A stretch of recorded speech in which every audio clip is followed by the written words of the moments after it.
The morning of September 11th, I was on my way, I was driving to college, and I was listening, this is before Christ, so I was listening to Howard Stern of all people, and he says that someone just crashed a plane into the World Trade Center, and so, I'm thinking, right, this is a joke. And then his tone changed and everything, it became obvious.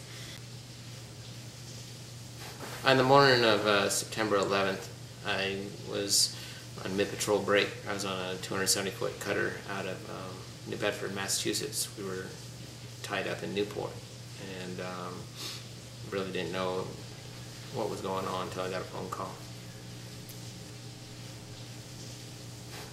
But by the time I got home, he was gone. He left a note, and it wasn't surprising to me. I didn't really expect him to be there.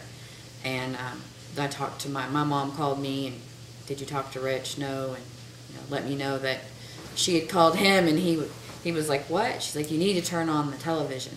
And so he turned it on, and as soon as he saw that, he knew that he was going to get recalled, and so might as well start heading there. So you left her a note, and how long was it between the time you left her the note and you got to see her again? It was 42 days later. We were down there.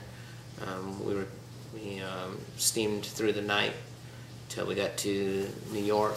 We got there about 1:30, 2 o'clock in the morning, and we took over command and control of all the waterborne assets for New York Harbor, East River, Hudson River, the approaches to New York.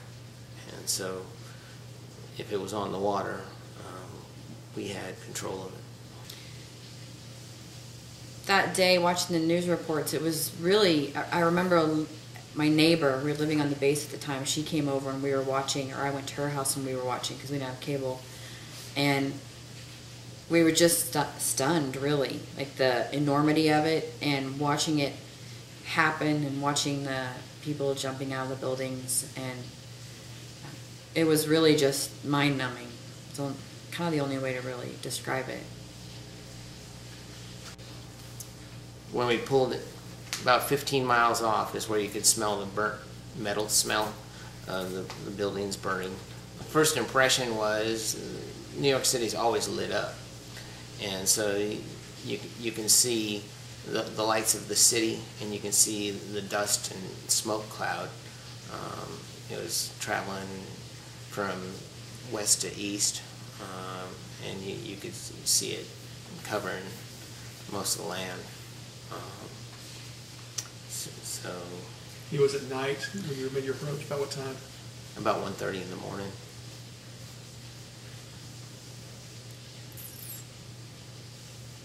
Other than the first night, it was a constant high tension. People had off-color jokes just to lighten it a little bit, but that's just how you deal. And so you make do as you can. It's a new situation, but what can you do? You just adapt. During that time, the president came on board. At that time, the head of the Department of Transportation, because this is before Coast Guard was Homeland Security, he was on board. So the preparation, the stress of having these high-profile people on board was really great. And I remember him being very, very stressed out and overwhelmed and kind of irritable because of the amount of stress that they were putting on him. Describe your feelings about the enormousness of the situation. Was there a moment that it just seemed overwhelming, or you realized how big it really was?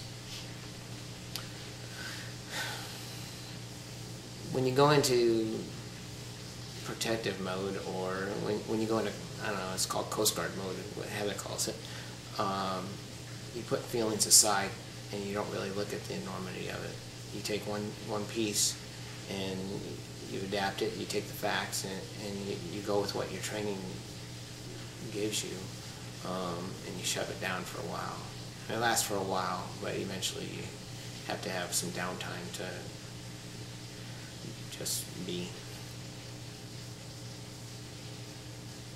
The Coast Guard motto is semper paratus, always ready. But I think that can apply to all of our first responders. And so I would like to say thank you for being always ready to jump in wherever you're needed.